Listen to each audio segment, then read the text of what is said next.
स्वागत है आप सभी दोस्तों का एक और वीडियो में। आज हम लोग भौतिक विज्ञान यानी कि फिजिक्स से 500 इंपॉर्टेंट क्वेश्चन सेलेक्टेड क्वेश्चंस हैं जो कि एग्जाम्स में हर एक एग्जाम में लगभग इसी में से क्वेश्चंस पूछे जाते हैं। वो क्वेश्चंस हम लोग सेलेक्ट करके लाए हैं और वो आज देखने वाले हैं।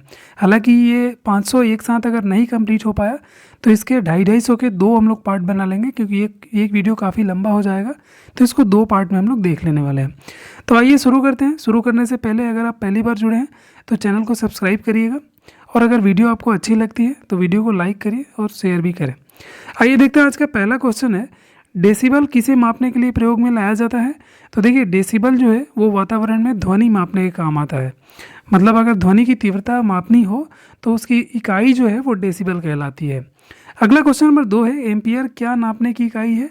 तो एम्पियर से करंट यानी कि विद्युत धारा मापी जाती है। अगला क्वेश्चन नंबर 3 है, यंग प्रत्यास्थता गुणांक का एसआई मात्रक क्या है? तो है न्यूटन प्रति वर्ग मीटर। अगला क्वेश्चन नंबर 4 है, मात्रकों की अंतर्राष्ट्रीय पद्धति कब लागू की गई थी? तो ये लागू की गई थी 1971 में, सन 1971 में, जिसको एसआई पद्धति भी हम बोलते हैं। अगला क्वेश्चन नंबर 5 है, खाद्य ऊर्जा को हम किस इकाई में माप सकते हैं? तो खाद्य ऊर्जा को हम कैलोरी में मापते हैं। अगला क्वेश्चन नंबर 6 है, विद्युत मात्रा की इकाई क्या है? तो ये भी एम्पियर होगा। ठीक है। अगला क्वेश्चन नंबर 7 है, एसआई पद्धति में लेंस की शक्ति की इकाई क्या है? तो वो होता है डायोप्टर, जिसको हम कैपिटल डी से प्रदर्शित करते हैं। अगला क्वेश्चन नंबर 8 है, कैंडेला मात्रक है? तो कैंडेला जो है वो ज्योति तीव्रता का मात्रक होता है। अगला क्वेश्चन नंबर 9 है, जूल इकाई है? तो जूल किसकी इकाई है? ऊर्जा की। अगला क्वेश्चन नंबर 10 है, ल्यूमेन किसका मात्रक है? तो ल्यूमेन जो है ज्योति फ्लक्स का मात्रक होता है। अगला क्वेश्चन है, क्यूरी किसकी इकाई का नाम है? तो रेडियो एक्टिव धर्मिता की इकाई जो होती है वो होती है क्यूरी। अगला क्वेश्चन नंबर 12 है, दाब का मात्रक क्या होता है? तो ये होता है पास्कल। कार्य का मात्रक है तो वो जूल होता है। अगला है, प्रकाश वर्ष किसकी इकाई है? तो प्रकाश वर्ष दूरी की इकाई होती है। अगला क्वेश्चन नंबर 15 है, जड़त्व का माप क्या होता है? तो जड़त्व की माप होती है द्रव्यमान। क्वेश्चन नंबर 16 है, एंगस्ट्रम क्या मापता है? तो ये मापता है तरंग दैर्घ्य। अगला क्वेश्चन नंबर 17 है, यदि एक पेंडुलम से दोलन करने वाली घड़ी को पृथ्वी से चंद्रमा पर ले जाए तो घड़ी कैसी हो जाएगी? तो हो जाएगी सुस्त हो जाएगी, मतलब थोड़ा उसका जो दोलन का आवर्तकाल है वो बढ़ जाएगा। अगला क्वेश्चन नंबर 18 है, प्रकाश वोल्टीय सेल के प्रयोग से सौर ऊर्जा का रूपांतरण करने से किसका उत्पादन होता है? तो ये होता है विद्युत ऊर्जा का। ठीक है, प्रकाश वोल्टीय सेल से हम प्रकाश से विद्युत ऊर्जा उत्पन्न करते हैं। अगला क्वेश्चन नंबर 19 है, यहाँ पे थोड़ा मिसप्रिंट हो गया है, ध्यान दीजिएगा। अगला क्वेश्चन नंबर 19 है, उत्प्लावकता से संबंधित वैज्ञानिक हैं? तो उत्प्लावन का सिद्धांत दिया था आर्किमिडीज ने, तो इसके वैज्ञानिक संबंधित कौन से? आर्किमिडीज होंगे। अगला क्वेश्चन नंबर 20 है, द्रव में आंशिक या पूर्णतः डूबे हुए किसी ठोस के द्वारा प्राप्त उछाल की मात्रा निर्भर करती है? वो किस पे निर्भर करेगी? ठोस द्वारा हटाए गए द्रव की मात्रा पर। अगला क्वेश्चन नंबर 21 है, जल पृष्ठ पर लोहे के टुकड़े के न तैरने का कारण क्या है? तो लोहे द्वारा विस्थापित जल का भार लोहे के भार से कम होता है। इसका कारण क्या होता है कि लोहे का घनत्व जल के घनत्व से कई गुना ज़्यादा होता है, इस वजह से वो डूब जाता है। अगला क्वेश्चन नंबर 22 है, वेग, संवेग और कोणीय वेग कैसी राशि है? तो ये तीनों कैसी राशि है? सदिश राशि है। 23 है, अदिश राशि है? तो इसमें कुछ ऑप्शंस दिए गए होंगे। ऊर्जा यहाँ पे हमारी एक अदिश राशि है, तो ऊर्जा इसका सही उत्तर होगा। अगला क्वेश्चन नंबर 24 है, बल गुणनफल है किसका है? द्रव्यमान और त्वरण का, क्योंकि F बराबर क्या होता है? m गुणे a। ठीक है, F बराबर ma होता है। अगला क्वेश्चन नंबर 25 है, जब कोई व्यक्ति चंद्रमा पर उतरता है तो उसके शरीर में उपस्थित भार घट जाता है तथा मात्रा अपरिवर्तित रहती है। देखिए, भार और मात्रा में थोड़ा सा अंतर आप समझ लीजिए। भार क्या होता है? भार बराबर होता है m गुणे g।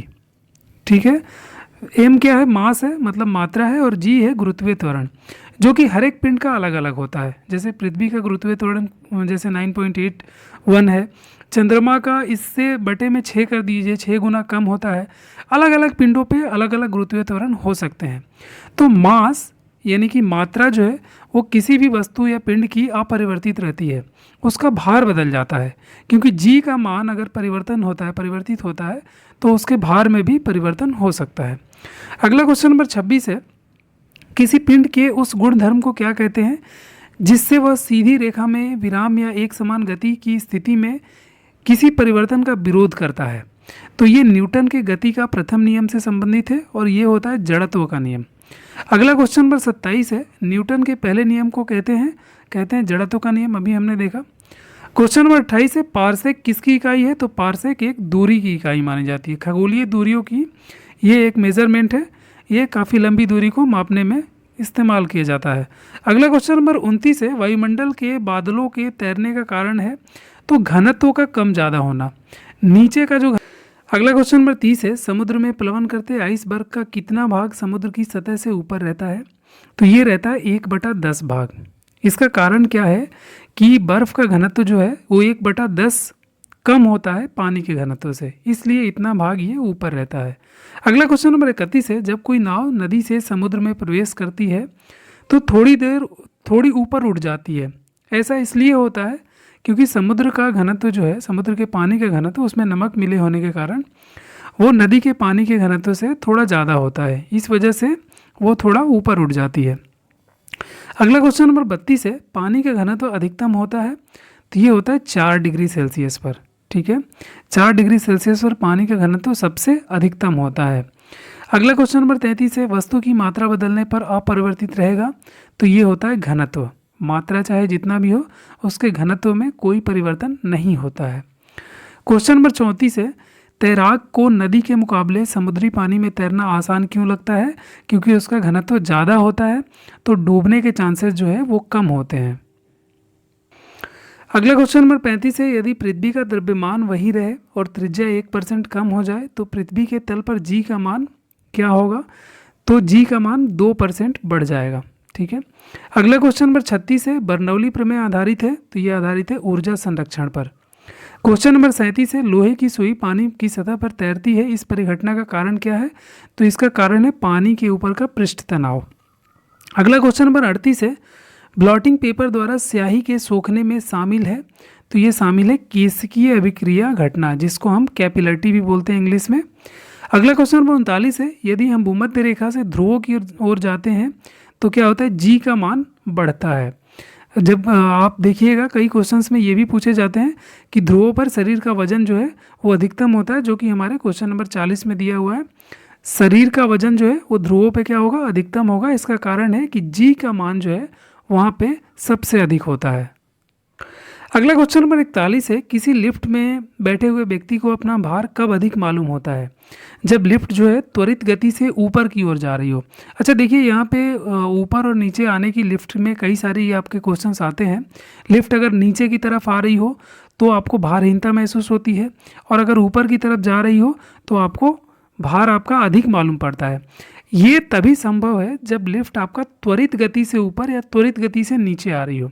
अगर एक समान वेग से आएगी तो ऐसे में फिर आपका जो भार है वो बैलेंस हो जाएगा, ना भारहीनता लगेगी ना ही ज़्यादा लगेगा।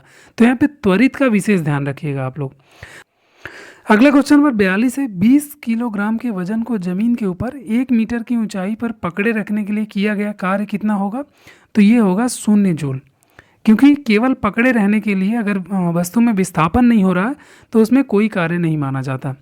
अगला क्वेश्चन नंबर 43 है, एक व्यक्ति एक दीवार को धक्का देता है, उसे विस्थापित करने में असफल रहता है, तो वह करता है, वो कोई भी कार्य नहीं करता है, क्योंकि बल की परिभाषा होती है कि कार्य की परिभाषा होती है F/d, मतलब जो हम बल लगा रहे हैं, फोर्स लगा रहे हैं, और उसमें विस्थापन कितना हो रहा है, तो विस्थापन का मान अगर 0 होगा तो F का मान भी यहाँ पे 0 माना जाएगा।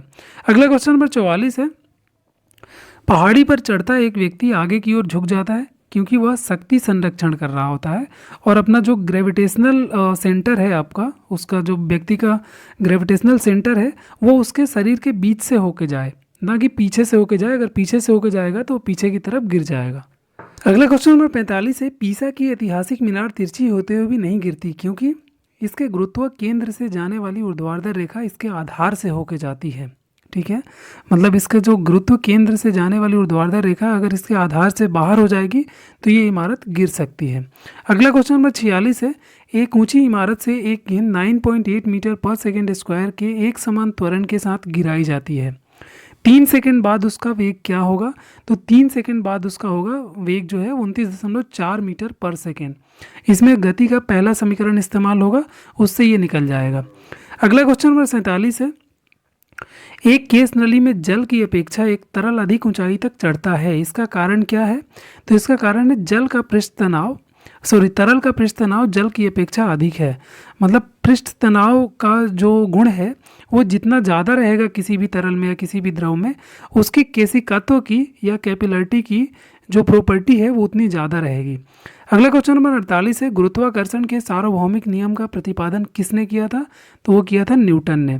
क्वेश्चन नंबर 49 है, ऊर्जा संरक्षण का आशय है, तो इसका आशय है ऊर्जा ना तो सृजन हो सकता है और ना ही नष्ट किया जा सकता है, बस एक फॉर्म से दूसरे फॉर्म में परिवर्तित किया जा सकता है। अगला क्वेश्चन नंबर 50 है, 1 किग्रा पर सेंटीमीटर स्क्वायर दाब समतुल्य है, तो ये है 0.1 बार के बराबर। क्वेश्चन नंबर 51 है, क्यूसेक से क्या मापा जा सकता है, तो जल का बहाव जो है ये क्यूसेक से मापा जा सकता है। क्वेश्चन नंबर 52 है, किसी पिंड का भार जो है वो ध्रुवों पर कितना होता है, सर्वाधिक होता है। क्वेश्चन नंबर 53 है, एक लिफ्ट में किसी व्यक्ति का प्रत्यक्ष भार वास्तविक भार से कम होता है जब लिफ्ट जा रही हो त्वरण के साथ नीचे। अभी थोड़ी देर पहले इसको समझा था हमने, अगर वो एक समान वेग से जा रही होती तो कोई अंतर नहीं आता। अगला क्वेश्चन नंबर 54 है, कौन सी ऊंचाई भू स्थिर उपग्रहों की है, तो भू स्थिर उपग्रहों की सबसे मिनिमम ऊंचाई जो है वो 36,000 किलोमीटर है। ठीक है। अगला क्वेश्चन नंबर 55 है, महान वैज्ञानिक आर्किमिडीज किस देश से संबंधित थे, तो ये ग्रीस के थे। अगला क्वेश्चन नंबर 56 है, पानी की बूंदों का तैलीय पृष्ठों पर न चिपकने का कारण है, तो ये है आसंजक बल का अभाव। आसंजक बल दो अलग अलग वस्तुओं पर लगता है जबकि ससंजक बल सेम वस्तुओं पर लगता है। अगला क्वेश्चन नंबर 57 है, तुल्यकारी उपग्रह घूमता है पृथ्वी के गिर्द पश्चिम से पूर्व की ओर। ये ध्यान रखिएगा, तुल्यकारी उपग्रह ये एग्जाम में आते हैं इस तरह के क्वेश्चन, किस दिशा से किस दिशा की ओर घूमता है, तो पश्चिम से पूर्व की ओर घूमता है। क्वेश्चन नंबर 58 है, पहिए में बॉल बियरिंग का कार्य है, तो इसका कार्य है स्थैतिक घर्षण को गतिज घर्षण में बदलना। ठीक है। क्वेश्चन नंबर 59 है, जल के आयतन में क्या परिवर्तन होगा यदि तापमान 90 डिग्री सेल्सियस से गिराकर 30 डिग्री सेल्सियस कर दिया जाए, तो आयतन पहले घटेगा और फिर बाद में बढ़ेगा। क्वेश्चन नंबर 60 है, किसी कालीन की सफाई के लिए यदि उसे किसी छड़ से पीटा जाए तो उसमें कौन सा नियम लागू होता है, तो ये लागू होता है गति का पहला नियम, जिसको जड़त्व का नियम कहते हैं। जब उसको पीटा जाएगा तो उसमें उपस्थित धूल कण जो है वो जड़त्व गति के कारण वहीं रुक जाएंगे, जबकि वो कालीन जो है वो आगे की तरफ बढ़ जाएगा तो उससे धूल कण बाहर निकल जाएंगे। क्वेश्चन नंबर 61 है, सड़क पर चलने की अपेक्षा बर्फ पर चलना कठिन है क्योंकि बर्फ में सड़क की अपेक्षा घर्षण जो है वो कम होता है। अगला क्वेश्चन नंबर 62 है, लोलक का आवर्तकाल टाइम पीरियड लंबाई के ऊपर निर्भर करता है। ठीक है। आवर्तकाल का मतलब क्या होता है कि जैसे कोई लोलक है और वो अपने स्टार्टिंग पॉइंट से लेके एक चक्कर लगा के फिर उसी पॉइंट पे आने का जो समय होता है उसको बोलते हैं आवर्तकाल, टाइम पीरियड बोलते हैं। तो उसकी जो लंबाई होगी, उसके लोलक की लंबाई होगी, मतलब धागे की जो लंबाई होगी वो जितनी अधिक होगी उसका आवर्तकाल उतना ही ज़्यादा होगा। क्वेश्चन नंबर 63 है, लोलक घड़ियाँ गर्मियों में सुस्त हो जाती हैं। इसका कारण ये है कि गर्मियों में जो उनका लेंथ है, उनकी जो लंबाई है लोलक की, वो थोड़ी सी बढ़ जाती है गर्मी के कारण, इस वजह से वो थोड़ी सुस्त माने जाते हैं, मतलब उनका आवर्तकाल थोड़ा सा बढ़ जाता है। अच्छा देखिए, ये इतना माइनर होता है कि इससे बहुत ज़्यादा फर्क नहीं पड़ता, बहुत माइनर होता है, नगण्य के बराबर होता है। अगला क्वेश्चन नंबर 64 है, किसी सरल लोलक की लंबाई 4% बढ़ा दी जाए तो उसका आवर्तकाल क्या होगा, उसका आवर्तकाल 2% बढ़ जाएगा। अगला क्वेश्चन नंबर 65 है, यदि लोलक की लंबाई को 4 गुनी कर दी जाए तो लोलक के झूलने का समय क्या होगा, तो एक ही चीज़ है, यहाँ परसेंट के हिसाब से पूछा रहा है और यहाँ पे नंबर ऑफ पीरियड के हिसाब से पूछ रहा है, तो कितना हो जाएगा, 2 गुना हो जाएगा। क्वेश्चन नंबर 66 है, पेंडुलम को चंद्रमा पर ले जाने पर उसकी समावधि क्या हो जाएगी, बढ़ जाएगी, मतलब उसका टाइम पीरियड या आवर्तकाल, समयावधि का मतलब आवर्तकाल, वो बढ़ जाएगा क्योंकि गुरुत्वीय त्वरण का मान वहाँ पे यहाँ पृथ्वी की अपेक्षा 6 गुना कम है। क्वेश्चन नंबर 67 है, एक कण का द्रव्यमान m तथा संवेग p है, इसकी गतिज ऊर्जा कितनी होगी, तो इसकी गतिज ऊर्जा हो जाएगी p²/2। ठीक है, ये ध्यान रखिएगा, p2 नहीं है, p²/2 होगा। अगला क्वेश्चन नंबर 68 है, एक भू उपग्रह अपने कक्षा में निरंतर गति करता है तो यह अपकेंद्र बल के प्रभाव से होता है, जो प्राप्त होता है किससे? पृथ्वी द्वारा उपग्रह पर लगने वाले गुरुत्वाकर्षण बल से। क्वेश्चन नंबर 69 है, घड़ी के स्प्रिंग में भंडारित ऊर्जा क्या होती है? तो एक प्रकार की स्थितिज ऊर्जा होती है। अगला 70 नंबर क्वेश्चन है, कक्षा में अंतरिक्ष यान में भारहीनता की अनुभूति का कारण है? तो इसका कारण है कक्षा में त्वरण बाहरी गुरुत्वाकर्षण के कारण त्वरण के बराबर होता है। अगला क्वेश्चन नंबर 71 है, न्यूटन के गति के तीसरे नियम के अनुसार क्रिया तथा प्रतिक्रिया बल से संबद्ध हमेशा भिन्न भिन्न वस्तुओं पर लगने चाहिए। मतलब जैसे क्रिया और प्रतिक्रिया जो दो बल होते हैं वो दोनों अलग अलग वस्तुओं पर लगने चाहिए, तभी ये संभव हो पाएगा न्यूटन का तीसरा नियम। क्वेश्चन नंबर 72 है, प्रत्येक क्रिया के बराबर व विपरीत दिशा में एक प्रतिक्रिया बल होती है, यह क्या कहलाता है? न्यूटन गति विषयक का तृतीय नियम। क्वेश्चन नंबर 73 है, जल में तैरना न्यूटन के गति के किस नियम के कारण संभव है? तो ये भी तृतीय नियम के कारण। क्वेश्चन नंबर 74 है, दलदल में फंसे व्यक्ति को लेट जाने की सलाह दी जाती है क्योंकि फैल जाने से मतलब अधिक क्षेत्रफल होने से दबाव जो है वो क्या हो जाता है? कम हो जाता है। अगला क्वेश्चन नंबर 75 है, बर्फ के दो टुकड़ों को आपस में दबाने पर टुकड़े आपस में चिपक जाते हैं, इसका कारण क्या है? कि दाब बढ़ने से बर्फ का जो गलनांक है वो क्या हो जाता है? कम हो जाता है। अगला क्वेश्चन नंबर 76 है, पृथ्वी के गुरुत्वाकर्षण का कितना भाग चंद्रमा के गुरुत्वाकर्षण के सबसे नज़दीक है? तो 1/6 होता है, ये लगभग इसके आसपास होता है, तो ध्यान रखिएगा। क्वेश्चन नंबर 77 है, किसी पिंड के द्रव्यमान तथा भार में अंतर होता है क्योंकि द्रव्यमान स्थिर रहता है जबकि भार जो है वो परिवर्तित होता रहता है। क्वेश्चन नंबर 78 है, किसी भी स्थिर या गतिशील वस्तु की स्थिति और दिशा में तब तक कोई परिवर्तन नहीं होता जब तक उस पर कोई बाह्य बल सक्रिय न हो, यह क्या है? तो ये न्यूटन का प्रथम नियम है, ये जड़त्व का नियम भी कहा जाता है। अगला क्वेश्चन नंबर 79 है, कौन सा नियम इस कथन को वैध ठहराता है कि द्रव्य को ना तो सृजन किया जा सकता है और ना ही विनाश? तो ये मास कंजर्वेशन लॉ के हिसाब से है, द्रव्य संरक्षण का नियम होता है जिसमें द्रव्य ना तो सृजन किया जा सकता है और ना ही विनाश किया जा सकता है। ऊर्जा संरक्षण का नियम ऊर्जा पे लागू होता है, ये थोड़ा गलत यहाँ पे छप गया है। क्वेश्चन नंबर 80 है, ऑटोमोबाइलों में प्रयुक्त द्रव चालित ब्रेक के एक प्रत्यक्ष अनुप्रयोग है, तो यह पास्कल के सिद्धांत से। अगला क्वेश्चन नंबर 81 है, पदार्थ के संवेग और वेग के अनुपात से कौन सी भौतिक राशि प्राप्त होती है? तो वो होती है द्रव्यमान। ठीक है। अगला क्वेश्चन नंबर 82 है, शून्य में स्वतंत्र रूप से गिरने वाली वस्तुओं का त्वरण जो है वो समान होता है। क्वेश्चन नंबर 83 है, दो वेक्टर जिनका मान अलग अलग है तो उनका परिणामी शून्य नहीं हो सकता कभी भी, ये ध्यान रखिएगा, इस तरह के क्वेश्चंस भी एग्जाम में पूछे जा सकते हैं। अगला क्वेश्चन नंबर 84 है, त्वरण ज्ञात करने का सही सूत्र क्या है? तो देखिए गति के जो नियम होते हैं उनके समीकरण से भी हम निकाल सकते हैं, F बराबर ma से भी निकाल सकते हैं, त्वरण निकालने के कई फार्मूले हैं। अगला क्वेश्चन नंबर 85 है, रेल की पटरियाँ अपने वक्रों मतलब कर्व्स पर किस कारण झुकी हुई होती हैं? तो इसका कारण है रेलगाड़ी के भार के क्षैतिज घटक से आवश्यक अभिकेंद्रीय बल प्राप्त किया जा सकता है, इस वजह से झुकी होती है। वहीं पे कोई गाड़ी बाइक या बाकी चीज़ें भी अगर अपने जैसे कहीं मुड़ना हुआ, कहीं कर्व है तो वहाँ पे उसको अंदर की तरफ थोड़ा झुकना पड़ता है, इसका कारण यही है कि क्षैतिज घटक से आवश्यक अभिकेंद्रीय बल प्राप्त किया जा सके। अगला क्वेश्चन नंबर 86 है, साइकिल चलाने वाला व्यक्ति मोड़ लेते समय क्यों झुकता है? तो ये भी इसी कारण से झुकता है, ये जो अभी हमने देखा कि रेलगाड़ी या साइकिल के जो भार है क्षैतिज घटक से आवश्यक अभिकेंद्रीय बल प्राप्त कर सके। अगला क्वेश्चन नंबर 87 है, कोई साइकिल सवार किसी मोड़ पर घूमता है तो वह अंदर की ओर झुकता है। ये साइकिल सवार की बात नहीं है, गाड़ी हो, बाइक सवार हो, रेलगाड़ी हो, मोटर गाड़ी हो, जो भी हो वो अंदर की ओर ही झुकेगा। अगर बाहर की ओर झुकता है तो उसका अभिकेंद्रीय बल जो है, गुरुत्वीय जो उसका सेंटर है वो उसके शरीर से बाहर निकल जाएगा और जैसे वो बाहर निकलेगा तो वो बाहर की तरफ गिर जाएगा। अगला क्वेश्चन नंबर 88 है, क्रीम सेपरेटर में दूध से वसा को किस कारण से अलग किया जा सकता है? तो ये अपकेंद्रीय बल की वजह से इसको अलग किया जा सकता है। क्वेश्चन नंबर 89 है, सूर्य पर ऊर्जा का निर्माण होता है नाभिकीय संलयन के द्वारा। दो हाइड्रोजन के नाभिक मिलकर हीलियम के एक बड़े नाभिक का निर्माण करते हैं जिसमें बहुत सारा ऊर्जा भी निकलता है। क्वेश्चन नंबर 90 है, पानी के एक गिलास में एक बर्फ़ का टुकड़ा तैर रहा है, जब बर्फ़ पिघलती है तो पानी के स्तर पर क्या प्रभाव होगा? तो उसके स्तर पर कोई प्रभाव नहीं होगा क्योंकि बर्फ़ का आयतन जितना ज़्यादा रहता है वो गिलास में उतना ऊपर की तरफ निकला हुआ पहले से रहता है। अगला क्वेश्चन नंबर 91 है, पानी से भरी डॉट लगी बोतल जमने पर टूट जाएगी, क्योंकि जमने पर पानी का जो आयतन है, जल का आयतन जो है वो थोड़ा सा बढ़ जाता है, लगभग 1/10 हिस्सा वो उससे बढ़ जाता है। क्वेश्चन नंबर 92 है, लैंप की बत्ती में तेल चढ़ता है तो ये होता है केशिकत्व मतलब कैपिलरी क्रिया के कारण। अगला क्वेश्चन नंबर 93 है, साबुन के बुलबुले के अंदर का दाब वायुमंडलीय दाब से अधिक होता है। क्वेश्चन नंबर 94 है, जब शुद्ध जल में डिटर्जेंट डाला जाता है तो पृष्ठ तनाव क्या होता है, घट जाता है, और पृष्ठ तनाव घटने के कारण जो पानी है वो कपड़ों के रेसे रेसे मतलब बहुत भीतरी भाग तक चला जाता है, और वो उसमें से छुपे हुए जो मैल होते हैं, जो चीज़ें डस्ट और पार्टिकल होते हैं, उनको बाहर निकाल लाता है।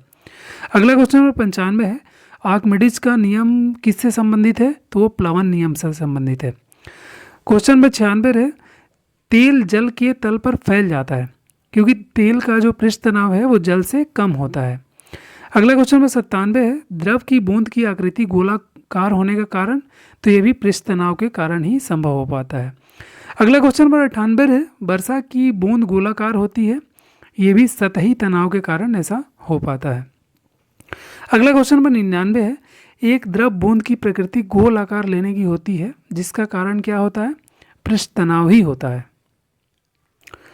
अगला क्वेश्चन नंबर 100 है, स्थिर पानी में मिट्टी का तेल डालने पर उस पर मच्छर कम होते हैं क्योंकि इसका कारण है लार्वा के सांस लेने में बाधा डालता है।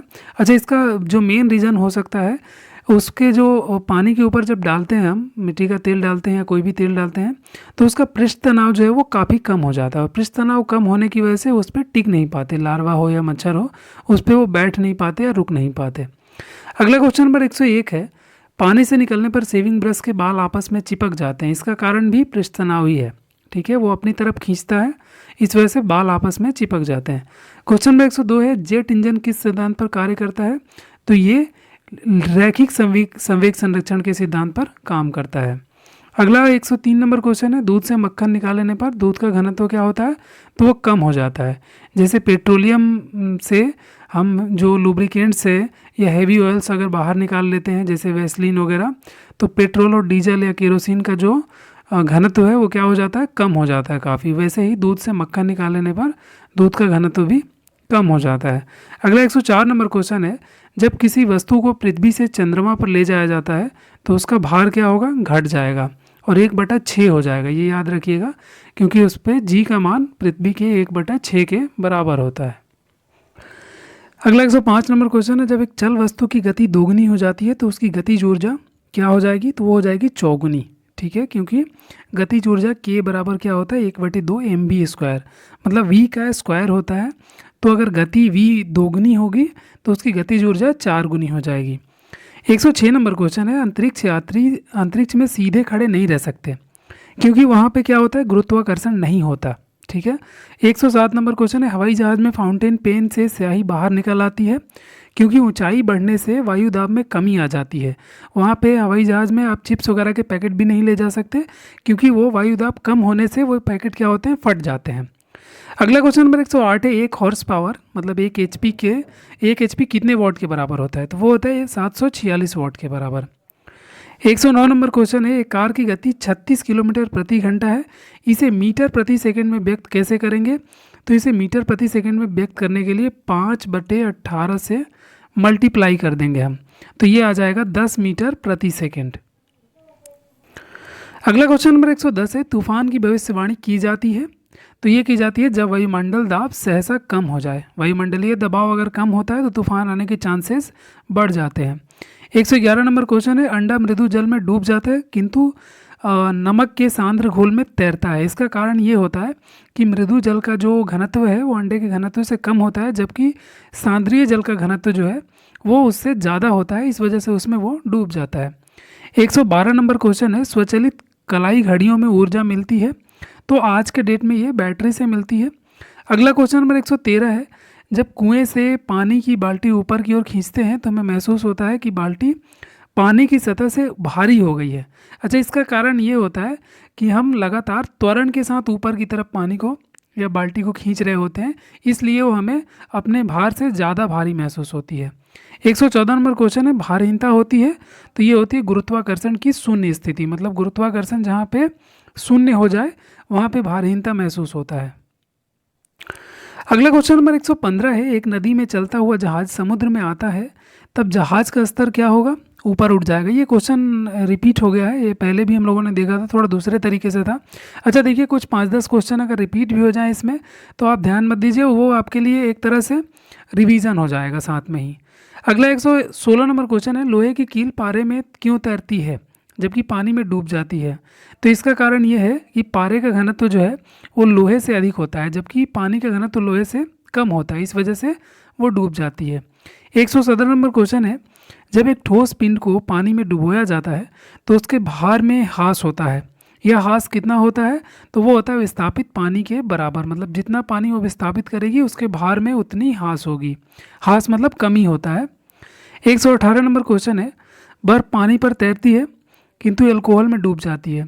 इसका कारण ये है कि बर्फ़ जो है पानी से हल्की होती है, बर्फ़ का घनत्व पानी के घनत्व से कम होता है, जबकि अल्कोहल के घनत्व से अधिक होता है, इस वजह से उसमें वो डूब जाती है। अगला क्वेश्चन नंबर 119 है, चलती हुई बस जब अचानक से ब्रेक लगाती है तो उसमें बैठे हुए यात्री आगे की दिशा में गिरते हैं। इसको किसके द्वारा समझा जा सकता है? तो न्यूटन के पहले नियम, मतलब जड़त्व के नियम से इसको समझा जा सकता है। जड़त्व के कारण सभी व्यक्ति जो है वो जड़ में आ जाते हैं, मतलब एकदम स्थिर हो जाते हैं। अचानक से जब बस में ब्रेक लगता है तो वो आगे की तरफ गिर जाते हैं।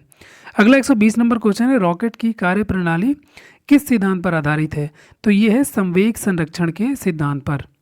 121 नंबर क्वेश्चन है, यदि यश्व जो है एकाएक चलना प्रारंभ कर दे तो आरोही के गिरने की आशंका का कारण है? तो वो भी जो है वो न्यूटन के पहले नियम के अनुसार विश्राम जड़त्व के कारण, स्थिर जड़त्व के कारण वो स्थिरता की स्थिति में रहेगा, और अचानक से वो आगे बढ़ेगा तो वो पीछे की तरफ गिर जाएगा। अगला क्वेश्चन नंबर 122 है, प्रेशर कुकर में खाना जल्दी पकता है, इसका कारण क्या है? तो इसका कारण है पानी का क्वथनांक इसमें जल्दी से बढ़ जाता है। क्यों? क्योंकि प्रेशर बढ़ने के कारण जो क्वथनांक है वो कम हो जाता है, घट जाता है। 123 नंबर क्वेश्चन है, वायु दाब मापी की रीडिंग में अचानक गिरावट इस बात का संकेत है कि मौसम जो है वो आंधी तूफान जैसी होने की संभावना हो सकती है। 124 नंबर क्वेश्चन है, भिन्न भिन्न द्रव्यमान के दो पत्थरों को एक भवन के शिखर से एक साथ गिराया जाता है, तो क्या होगा? ये दोनों पत्थर जमीन पर एक साथ पहुंचेंगे, लेकिन अगर उनका घनत्व सेम हुआ तो, ये ध्यान रखिएगा, अगर अलग अलग घनत्व या अलग अलग क्षेत्रफल है तो वो अलग अलग समय पे पहुंचेंगे। अगला 125 नंबर क्वेश्चन है, श्यानता की इकाई क्या है? तो श्यानता को हम पॉइज से मेजर करते हैं। अगला 126 नंबर क्वेश्चन है, प्रकाश का रंग निर्धारित होता है उसकी तरंग दैर्ध्य से, ठीक है, उसकी जो वेवलेंथ होती है उससे हम उसका कलर डिसाइड करते हैं। 127 नंबर क्वेश्चन है, पानी में हवा का बुलबुला वैसे ही काम करेगा जैसे कि अवतल लेंस, ठीक है, हवा का बुलबुला जो है पानी में एक अवतल लेंस की भांति कार्य करता है। 128 नंबर क्वेश्चन है, हम पृथ्वी के पृष्ठ पर सूर्य का प्रकाश प्राप्त करते हैं, ये प्रकाश किस प्रकार के किरण पुंज है? तो ये एक तरह के समांतर किरण पुंज है, ठीक है। अगला क्वेश्चन नंबर 129 है, माध्यम के तापमान में वृद्धि के साथ प्रकाश की गति कैसी रहती है? तो वैसी ही रहती है। तापमान में वृद्धि या कमी से प्रकाश की गति पे कोई असर नहीं होता। 130 नंबर क्वेश्चन है, प्रकाश छोटे छोटे कणों से मिलकर बना है जिन्हें हम क्या कहते हैं? फोटॉन्स कहते हैं, ठीक है।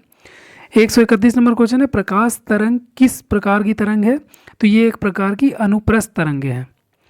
अगला है, प्रकाश का तरंग सिद्धांत किसके द्वारा प्रस्तावित किया गया था? तो ये हाइगेंस के द्वारा प्रस्तावित किया गया था। अगला क्वेश्चन है, आकाश में नीला रंग प्रकट होने के साथ संबंधित प्रकाश की परिघटना है, तो यह है प्रकाश का प्रकीर्णन, ठीक है, जिसको स्कैटरिंग ऑफ लाइट भी हम बोल सकते हैं। अगला 134 नंबर क्वेश्चन, जब प्रकाश की किरण एक माध्यम से दूसरे माध्यम में जाती है तो इसकी आवृत्ति कैसी रहती है? समान बनी रहती है, फ्रीक्वेंसी में कोई इसके चेंज नहीं होता है। अगला क्वेश्चन नंबर 135 है, किस गुण धर्म के कारण पानी से भरे बर्तन में डुबोई गई छड़ मुड़ी हुई प्रतीत होती है? तो ये होता है प्रकाश के अपवर्तन के कारण। अगला है, पूर्ण आंतरिक परावर्तन होता है जब प्रकाश जाता है हीरे से कांच में, ठीक है। नंबर 137 है, इंद्रधनुष बनने का कारण है, तो यह है वायुमंडल में सूर्य की किरणों का जल की बूंदों के द्वारा परावर्तन, इसके कारण इंद्रधनुष जो है वो बनता है। अगला है, मृग तृष्णा जिसको हम मिराज भी बोलते हैं, उदाहरण है, तो ये है पूर्ण आंतरिक परावर्तन का, जिसको हम बोलते हैं टोटल इंटरनल रिफ्लेक्शन। अगला क्वेश्चन है, प्रकाश की ध्रुवण की घटना से यह सिद्ध होता है कि प्रकाश की तरंगे हैं, कैसी हैं? अनुप्रस्थ तरंगे हैं। अगला 140 नंबर क्वेश्चन है, प्रकाश विकिरण की प्रकृति होती है, तो ये होती है तरंग एवं कण दोनों के समान होती है। अगला 141 नंबर क्वेश्चन है, तरल ताल वास्तविक गहराई से कम दिखाई देता है। तरल ताल से यहाँ मतलब तालाब से है, या जो वो चीज़ जिसमें पानी भरी हुई है। इसका कारण है, तो इसका कारण है प्रकाश का अपवर्तन। जिस भी चीज़ में हम पानी भर के रखेंगे और अगर ऊपर से हम देखेंगे, अगर पानी पारदर्शी हुई तो उस चीज़ का जो तल है वो हमें थोड़ा ऊपर उठा हुआ प्रतीत होगा। अगला है क्वेश्चन, एक तालाब के किनारे एक मछुआरा मछली को भाले से मारने की कोशिश कर रहा है, तदनुसार उसे निशाना कैसे लगाना चाहिए? तो वो है जहाँ मछली दिखाई दे उसके ऊपर, क्योंकि प्रकाश के अपवर्तन के कारण वो थोड़ा सा उसका जो गहराई है उसमें अंतर आ सकता है, लेकिन वो दिखाई देगी उसके ऊपर करने से निशाना सही लग सकता है। अगला 143 नंबर क्वेश्चन है, पीले रंग का पूरक है, तो वह नीला रंग। अगला है अंतर्दर्शी, जिसको इंडोस्कोप हम बोलते हैं, क्या है? तो ये आहार नाल के भीतर देखने के लिए प्रयुक्त एक प्रकाशिक यंत्र है। 145 नंबर क्वेश्चन है, मायोपिया से क्या तात्पर्य है? तो इसका मतलब होता है निकट दृष्टि दोष। अगला 146 नंबर क्वेश्चन है, हाइपरमेट्रोपिया का अर्थ है, तो इसका मतलब होता है दूरदृष्टि दोष। 147 नंबर क्वेश्चन है, एक आदमी 10 मीटर से अधिक दूरी की वस्तु को स्पष्ट नहीं देख पाता, वह किस दोष से पीड़ित है? तो वो है मायोपिया। अगला 148 नंबर क्वेश्चन है, एक मनुष्य 1 मीटर से कम दूरी की वस्तु को स्पष्ट नहीं देख सकता है, वह किस दोष से पीड़ित है? तो वो दूरदृष्टि दोष से पीड़ित है। अगला है ल्यूमेन, एक इकाई है, किसकी है? तो ये ज्योति फ्लक्स की इकाई होती है ल्यूमेन। नेक्स्ट है दूरबीन, मतलब टेलीस्कोप क्या है? तो दूर की वस्तुओं को देखने का एक यंत्र होता है। 151 नंबर क्वेश्चन है, सूर्य के प्रकाश को धरती की सतह पर पहुंचने में लगने वाला जो समय है वो कितना होता है? तो लगभग 8.5 मिनट का समय होता है। हालांकि देखिए ये समय थोड़ा सा आगे पीछे हो सकता है, 8 मिनट, कहीं 16 सेकंड भी लिखा रहता है, कहीं 18 सेकंड लिखा रहता है, मतलब इसके बीच में ये वेरी करता है। तो अगर एग्ज़ाम में बिल्कुल आसपास की तो नहीं आती है, 8 मिनट 16 सेकंड से लेके 8 से 30 सेकंड तक के बीच में, 8 मिनट 30 सेकंड के बीच में वेरी करता है। और दूसरा जो ऑप्शन रहेगा आपसे वो काफ़ी दूर रहता है, तो आपको दिक्कत नहीं होगी इसमें। अगला क्वेश्चन में 152 है, प्रकाश की गति है, तो वो है 3 × 10⁸ मीटर पर सेकेंड। ये 108 नहीं है, 10⁸ है, सॉरी 10⁸ है। अगला 153 नंबर क्वेश्चन है, सूर्य ग्रहण के समय सूर्य का कौन सा भाग दिखाई देता है? तो वो देखता है किरीट, जिसको हम कोरोना भी बोलते हैं। अगला है पूर्ण सूर्य ग्रहण का अधिकतम समय होता है, तो अधिकतम समय 250 सेकेंड तक हो सकता है, इससे ज़्यादा नहीं हो सकता। अगला है सूर्य ग्रहण तब होता है जब सूर्य और पृथ्वी के बीच में क्या आ जाता है? चंद्रमा। अगला है प्रकाशिक तंतु के आकार के बावजूद प्रकाश उसमें प्रगामी होता है, क्योंकि वह ऐसा यंत्र है जिससे संकेतों को एक जगह से दूसरी जगह स्थानांतरित किया जा सकता है। यह परिघटना आधारित है, तो यह है प्रकाश के पूर्ण आंतरिक परावर्तन, टोटल इंटरनल रिफ्लेक्शन, पहले भी हमने देखा था, तो यह इस पे आधारित है। अगला क्वेश्चन 157 है, प्रकाश वायु की अपेक्षा कांच में मंद गति से चलता है, क्योंकि वायु का अपवर्तनांक जो है वो कांच के अपवर्तनांक से कम होता है। मतलब जितना सघन माध्यम होगा उसका अपवर्तनांक उतना ही ज़्यादा होगा और प्रकाश की चाल उतनी ही कम होगी। अगला 158 नंबर क्वेश्चन है, जब एक व्यक्ति तीव्र प्रकाश क्षेत्र से अंधेरे कमरे में प्रवेश करता है तो कुछ समय के लिए स्पष्ट दिखाई नहीं देता, बाद में धीरे धीरे चीज़ें उसे दिखाई देने लगती है, इसका कारण क्या है? तो आँख का अंधेरे के प्रति कुछ समय में अनुकूलित हो जाना, उसके बाद उसे दिखाई देने लगता है। अगला क्वेश्चन नंबर 159 है, निकट दृष्टि दोष दूर करने के लिए कौन सा लेंस उपयोग किया जाता है? तो ये किया जाता है अवतल लेंस, जिसको हम कनकेव लेंस भी बोलते हैं, और इसके एक और नाम देते हैं जिसको हम बोलते हैं नतोदर। ठीक है, ये ध्यान रखिएगा। अगला क्वेश्चन 160 है, अवतल लेंस हमेशा किस प्रकार का प्रतिबिंब बनाते हैं? तो ये बनाते हैं आभासी प्रतिबिंब। अगला 161 नंबर क्वेश्चन है, साबुन के पतले झाग में चमकदार रंगों का बनना किस परिघटना का परिणाम है? तो ये है प्रकाश का व्यतिकरण, ध्यान रखिएगा, बहुलित परावर्तन और व्यतिकरण। अगला है, कार में दृश्यावलोकन के लिए किस प्रकार के शीशे का प्रयोग होता है? तो ये होता है उत्तल दर्पण का, ठीक है, जिससे ज़्यादा एरिया कवर होता है। अगला क्वेश्चन नंबर 163 है, यदि एक निकट दृष्टिग्रस्त नेत्र का सुदूर बिंदु 200 सेंटीमीटर है तो लेंस की क्षमता कितनी होगी? तो ये होगी 0.5 डायोप्टर। ठीक है, इसको हम लेंस के सूत्र से भी निकाल सकते हैं, हम प्रकाश के चैप्टर में इसको अच्छे से डिटेल से पढ़ेंगे, अभी हम लोग वन लाइनर में इसको अगर समझेंगे तो हम लोग का जो वीडियो है वो काफ़ी लंबा हो जाएगा। अगला 164 नंबर क्वेश्चन है, ईएनटी डॉक्टरों द्वारा प्रयोग में किया जाने वाला हेड मिरर का प्रकार होता है, तो ये अवतल होता है।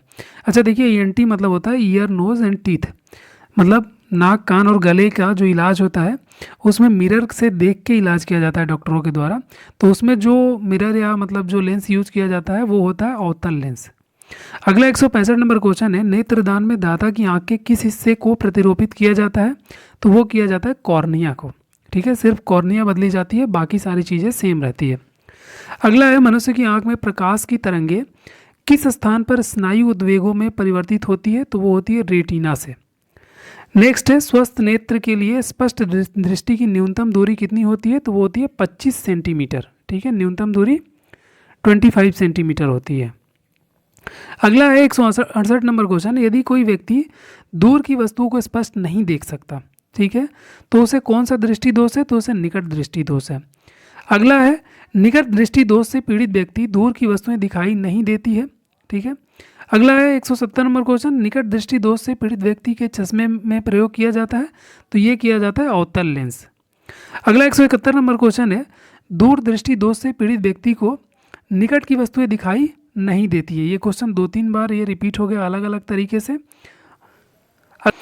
अगला 172 नंबर क्वेश्चन है, प्राथमिक रंग है, तो प्राथमिक रंग वे रंग होते हैं जिन्हें किसी अन्य रंगों के मिश्रण से नहीं प्राप्त किया जा सकता। ठीक है, और ये रंग कौन कौन से हैं, तो ये लाल, हरा और नीला, ये 3 जो है प्राथमिक रंग है, इन्हें किसी और रंग से प्राप्त नहीं किया जा सकता, बल्कि इनके द्वारा बाकी के जो 4 रंग हैं उनको प्राप्त किया जा सकता है। कुल जो 7 रंग है वो 3 तो ये प्राथमिक है, बाकी जो है वो द्वितीयक हैं जो इनसे प्राप्त किए जाते हैं। अगला 174 नंबर क्वेश्चन है, पेट अथवा शरीर के अन्य आंतरिक अंगों के अन्वेषण के लिए प्रयुक्त तकनीक एंडोस्कोपी आधारित है, तो ये आधारित है पूर्ण आंतरिक परिवर्तन की घटना पे। ये भी क्वेश्चन रिपीट हो गया है। अगला क्वेश्चन 175 है, पानी की टंकी को ऊपर से देखने पर कम गहरी दिखाई देने का कारण है प्रकाश का अपवर्तन। देखिए, अपवर्तन, परावर्तन या पूर्ण आंतरिक परावर्तन, इनसे अलग अलग तरीके के बहुत सारे क्वेश्चन पूछे जा सकते हैं, मतलब तरीके अलग हो सकते हैं और आंसर आपका सेम होगा, तो इसलिए अलग अलग तरीके के यहाँ पे आपको क्वेश्चंस देखने को मिल रहे हैं। अगला 176 नंबर क्वेश्चन है, चटका हुआ कांच चटकीला प्रतीत होता है, इसका कारण है पूर्ण आंतरिक परावर्तन, इसलिए वो ज़्यादा चटकीला, मतलब उसमें प्रकाश का जो वो है, मतलब डेंसिटी है वो हमें ज़्यादा लगने लगती है। अगला क्वेश्चन नंबर 177 है, मरीची का उदाहरण है, तो ये है प्रकाश के अपवर्तन और पूर्ण आंतरिक परावर्तन का। अगला 178 नंबर क्वेश्चन है, इंद्रधनुष कितने रंग का दिखाई देता है, तो वो होता है टोटल 7 रंगों का। 179 नंबर क्वेश्चन है, हीरा चमकदार दिखाई देता है, ये भी पूर्ण आंतरिक परावर्तन के कारण, इसको सामूहिक आंतरिक परावर्तन भी हम बोल सकते हैं। अगला 180 नंबर क्वेश्चन है, बाह्य अंतरिक्ष में किसी अंतरिक्ष यात्री को आकाश कैसा दिखाई देगा, तो वो काला दिखाई देगा। अगर वायुमंडल के बिना हम आकाश को देखेंगे तो कैसा दिखाई देगा, काला, क्योंकि वहाँ पे प्रकाश का प्रकीर्णन नहीं हो पाएगा। अगला 181 नंबर क्वेश्चन है, अबिंदुकता का दोष दूर करने के लिए किस लेंस का प्रयोग करना चाहिए, तो वो करना चाहिए सिलेंडरी लेंस का। ठीक है। अगला क्वेश्चन नंबर 182 है, लैम्बर्ट का नियम किससे संबंधित है, तो वो है प्रदीप्ति से। 183 नंबर क्वेश्चन है, आवर्धक लेंस वास्तव में क्या होता है, तो ये एक प्रकार का उत्तल लेंस होता है। अगला है, आइंस्टीन के E = mc² समीकरण में C का द्योतक है, मतलब C का मतलब है, तो C का मतलब यहाँ पे प्रकाश का वेग से है। अगला है, प्रिज्म में प्रकाश विभिन्न रंगों का विभाजन कहलाता है, तो ये कहलाता है प्रकाश का वर्ण विक्षेपण। अगला है, वायुमंडल में प्रकाश के विसरण का कारण है, तो ये धूल कण है। विसरण मतलब विवर्तन, मतलब प्रकाश का फैल जाना या बिखराव जो है वो धूल कण के कारण होता है।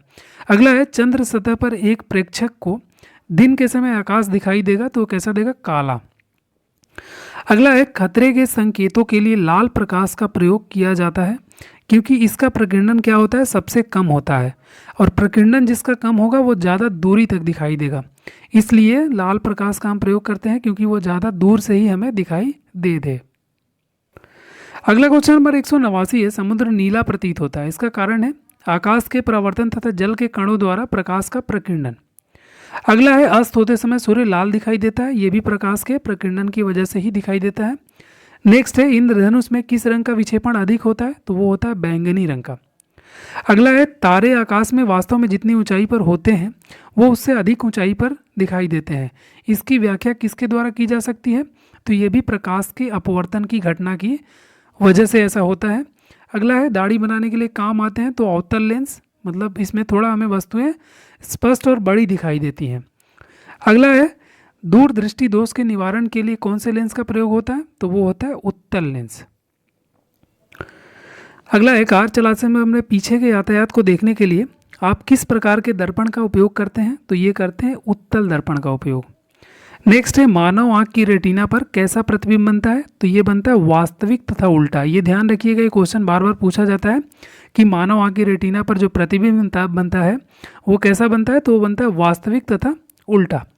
अगला है किसी व्यक्ति का पूरा प्रतिबिंब देखने के लिए एक समतल दर्पण की न्यूनतम ऊंचाई होती है, तो उस व्यक्ति के या जो भी ऑब्जेक्ट है उसके आधी ऊंचाई की कम से कम होनी चाहिए। नेक्स्ट है जब कोई वस्तु को दो समांतर समतल दर्पणों के बीच रखी जाती है तो बने हुए प्रतिबिंब की संख्या होगी, तो वो होगी अनंत। अगला क्वेश्चन है लाल कांच को अधिक ताप पर गर्म करने पर वो कैसा दिखाई देगा? तो वो हरा दिखाई देगा। टेम्परेचर बढ़ने से उसका जो रंग है वो हरा हो जाएगा। अगला 201 नंबर क्वेश्चन है प्रकाश का रंग निश्चित किया जाता है, तो उसके तरंग दैर्घ्य के द्वारा निश्चित किया जाता है। अगला 202 नंबर क्वेश्चन है सूर्य की किरणों में कितने रंग होते हैं? तो वो टोटल 7 होते हैं। 203 नंबर है यदि वायुमंडल ना हो तो पृथ्वी से आकाश किस रंग का दिखाई देगा? तो वो काला दिखाई देगा, क्योंकि प्रकाश का प्रकीर्णन संभव नहीं हो पाएगा अगर वायुमंडल नहीं हुआ तो। अगला 204 नंबर क्वेश्चन है फोटोग्राफी में मुख्य रंग कौन कौन से होते हैं? तो वो होते हैं लाल, नीला और हरा। अगला है 205 नंबर सबसे कम तरंग दैर्घ्य वाला प्रकाश होता है, तो वो होता है बैंगनी, और सबसे ज़्यादा की बात करें तो वो होता है लाल। अगला 206 नंबर क्वेश्चन है जब प्रकाश के लाल, हरा व नीला रंगों को समान अनुपात में मिलाया जाता है तो कौन सा रंग प्राप्त होगा? तो वो होगा सफ़ेद रंग। अगला क्वेश्चन नंबर 207 है फोटोग्राफिक कैमरे का कौन सा भाग आंख की रेटिना की तरह कार्य करता है? तो ये फिल्म वाला जो हिस्सा है वो आंख के रेटिना की तरह कार्य करता है। अगला 208 नंबर क्वेश्चन है कैमरे में किस प्रकार का लेंस उपयोग किया जाता है? तो वो किया जाता है उत्तल लेंस। अगला 209 नंबर क्वेश्चन है मानव आंख वस्तु का प्रतिबिंब किस भाग पर बनाती है? तो वो बनाती है कॉर्निया पर। अगला है आइरिस का काम क्या होता है? तो आइरिस का काम होता है आंख में जाने वाली प्रकाश की मात्रा को नियंत्रित करना। अगला 211 नंबर क्वेश्चन है दृष्टि पटल मतलब रेटिना पर बना प्रतिबिंब कैसा होता है? तो वस्तु से छोटा लेकिन उल्टा होता है।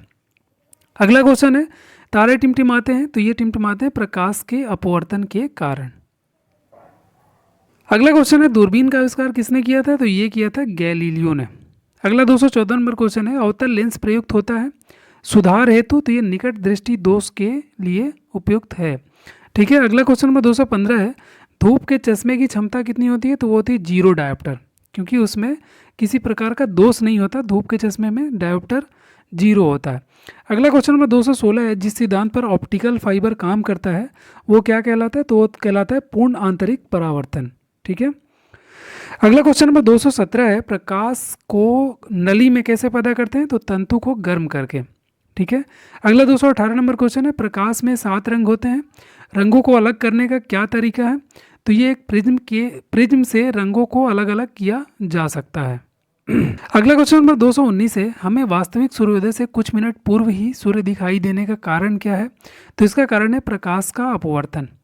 अगला है प्रकाश की गति किसके बीच से जाते हुए न्यूनतम होती है? तो वो होती है सबसे ज़्यादा सघन कांच से। 221 नंबर है किसी तारे के रंग से पता चलता है उसके ताप का, या ताप से हम उसके रंग का पता लगा सकते हैं। ठीक है। अगला है पानी में लटका कर बैठे हुए व्यक्ति को उसका पैर मुड़ा हुआ और छोटा दिखाई देता है, तो ये प्रकाश की अपवर्तन की घटना के कारण होता है। चंद्र ग्रहण घटित होता है, तो ये घटित होता है चंद्रमा के दिन। सूर्य ग्रहण कब घटित होता है? तो ये प्रतिपदा मतलब कि अमावस्या के दिन घटित होता है। अगला है 225 नंबर क्वेश्चन एक स्थिर चुंबक हमेशा दर्शाती है उत्तर तथा दक्षिण। ठीक है।